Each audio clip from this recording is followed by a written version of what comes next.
এগুলো করি না, বাংলাতে হলো 1000, ইংরেজিতে হলো 1000, কি 1000।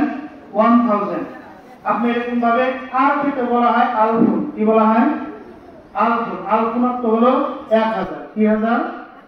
আর শাহরুন অর্থ হলো মাস, কি শাহরুন অর্থ মাস। তাহলে আলফু শাহরুন অর্থ 1000 মাস, অর্থাৎ 1000 মাস ইবাদত করলে যে সওয়াব আল্লাহ রাসূলকে বলতেছে আল্লাহ তাআলা যে এই পরিমাণ সওয়াব আপনার আমলনামার মধ্যে দিয়ে দাও।